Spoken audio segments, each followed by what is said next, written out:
कहानी है बिहार में बसे कमलपुर गांव की।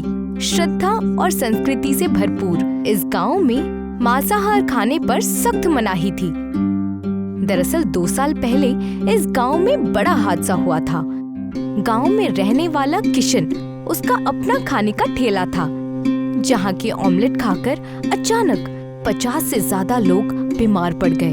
उनकी हालत इतनी खराब थी कि 6-7 महीनों तक उनका इलाज चलता रहा। लेकिन भगवान की दुआ से बाद में सब ठीक हो गया और बस तब से कमलपुर गांव में अंडे ही नहीं, मांसाहार पर पूरी तरह से मनाही कर दी गई। छी छी छी, इस दुनिया में क्या चल रहा है? तुम जानती हो क्या हुआ? अभी अभी मोबाइल पर एक रेसिपी देखी, चिकन कबाब। चिकन कबाब, ये भी कोई खाने वाली चीज होती है क्या?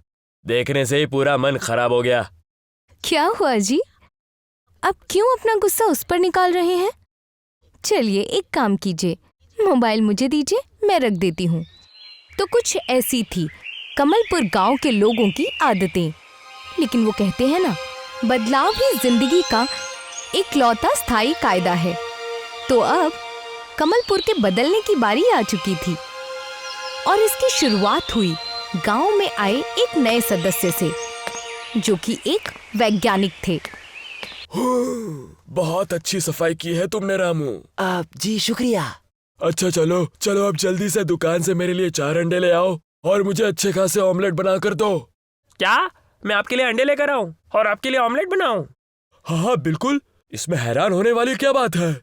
दरअसल इस कस्बे में मांसाहारी खाना मना है। क्या? क्यों? जी बात यह है कि 2 साल पहले हमारे कस्बे में खाने की ठेली पर ऑमलेट बनाया गया था और गजब हो गया। उस ऑमलेट से कस्बे के लगभग 50 लोग बीमार पड़ गए थे। करीब 6 महीने तक उन पर इलाज चला। क्या 6 महीने? अब तो तुम झूठ बोल रहे हो। नहीं वैज्ञानिक साहब, ये झूठ नहीं है, बल्कि हकीकत बता रहा हूँ। न जाने उन अंडों में क्या था। कस्बे के लोग एक एक करके ऐसे बीमार पड़ गए थे कि पूछिए मत। और तब से हमारे इस कमलपुर में अंडे बनाना बंद हो गया। और सिर्फ अंडों पर ही नहीं, बल्कि मांसाहार में भी। ये सब बकवास है। ऐसा कहीं होता है क्या? ऑमलेट से फैलती बीमारी, उस खाने में जरूर कुछ गड़बड़ होगी। हाँ, अब हो सकता है, लेकिन ये बात कस्बे वालों को कौन समझाए? रामू की बात सुनकर ब्रह्मकांत बहुत हैरान था। वो न जाने गांव की कितनी दुकानों पर जाकर देख चुका था, लेकिन उसे न अंडे मिले और न ही चिकन, कुछ भी नहीं। और बेचारे ब्रह्मकांत का ऑमलेट खाने का ख्वाब ही रह गया। हे ऊपर वाले, ये क्या मुसीबत है? ये भी कोई खाना है? पीले पानी जैसी दाल, फीकी सब्जी, उबले चावल। मैं तो तंग आ गया उससे। हे ऊपर वाले, अब तू ही मुझे इससे बाहर निकाल। परेशान ब्रह्मकांत भगवान से शिकायत कर ही रहा था कि तभी उसकी नजर सामने चल रहे टीवी पर पड़ी। उस टीवी में जापान के किसी वैज्ञानिक के अजीब आविष्कार के बारे में बताया जा रहा था, जिसमें उसने ब्लूबेरी और चीकू, इन 2 फलों के गुण धर्मों को मिलाकर एक नया फल बनाया था।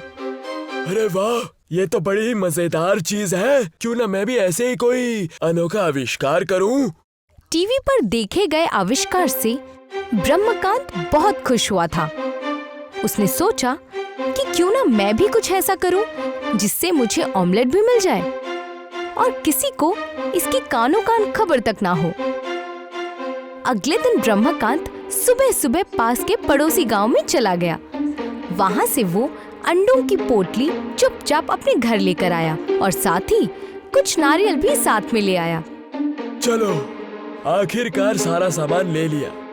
अभी मुझे जल्दी करना होगा। ब्रह्मकांत ने अपने अनोखे आविष्कार की शुरुआत की। उसने अपनी प्रयोगशाला में अंडों और नारियल के पानी को एक साथ मिलाया और उस मिक्सचर को एक खाली नारियल में भर दिया। फिर उस नारियल को जमीन में बो दिया और अब उसे इंतजार था परिणाम का। हाँ, बस कुछ महीने की बात है, फिर देखना सारे कस्बे वाले चौंक जाएंगे। मेरा भी दुनिया में बहुत नाम होगा और इसकी वजह से एक झटके में सबको एक नया ऑमलेट खाने को मिलेगा। वाह, आखिरकार ब्रह्मकांत ने इस आविष्कार को लेकर बेहद खुश था।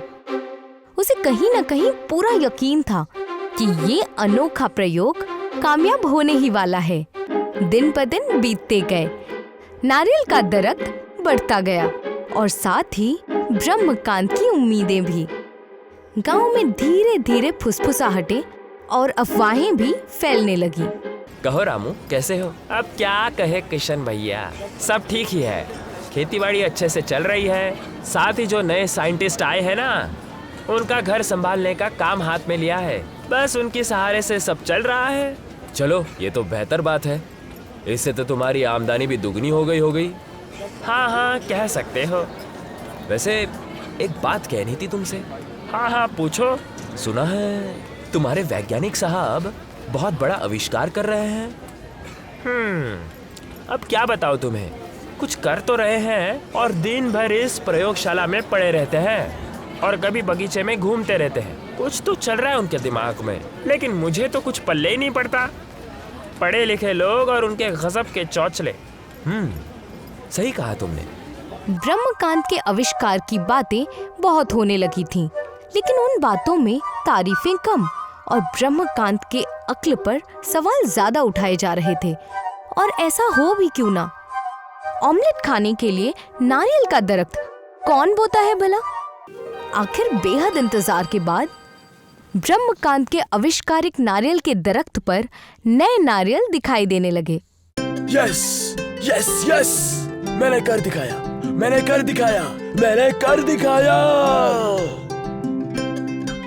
अरे वैज्ञानिक साहब, क्या हुआ? आप इतने चीख क्यों रहे हो? अरे पूछ क्या रहे हो? दिखाई नहीं दे रहा? नए नारियल आ गए हैं। ब्रह्मकांत की बात सुनकर रामू ने ऊपर तेज नजर डाली और उसकी आंखें फटी की फटी रह गईं। उसने देखा कि उस दरख्त पर बड़े बड़े और हट्टे कट्टे नारियल लटके हुए थे। अरे वाह, ये तो गजब हो गया। अभी कुछ नहीं हुआ, गजब तो अब होने वाला है। मतलब? रामू के सवाल पर ब्रह्मकांत ने कोई जवाब नहीं दिया। अरे साहब, आप ये क्या कर रहे हैं? देख नहीं रहा? काम कर रहा हूँ। तेरे लिए स्पेशल आविष्कारक नारियल का ऑमलेट बना रहा हूँ, वो भी थोड़ा अलग तरीके से। क्या? ऑमलेट यानी अंडा? नहीं, मैं ऑमलेट नहीं खाने वाला। मुझे फिर से अस्पताल में नहीं जाना है। मैं तो सुबह ही चला। रामू अपनी धोती समेटते हुए वहाँ से भागने लगता है। तभी ब्रह्मकांत उसे रोक लेता है। रामू, रुक जा। नहीं साहब, मुझे जाने दो। देख, मैं कह रहा हूँ ना, रुक जा, वरना तुझे काम से निकाल दूंगा और किसी और को रख लूंगा, वो भी दुगने पैसे देकर, समझा? क्या? दुगने पैसे? फिर ठीक है।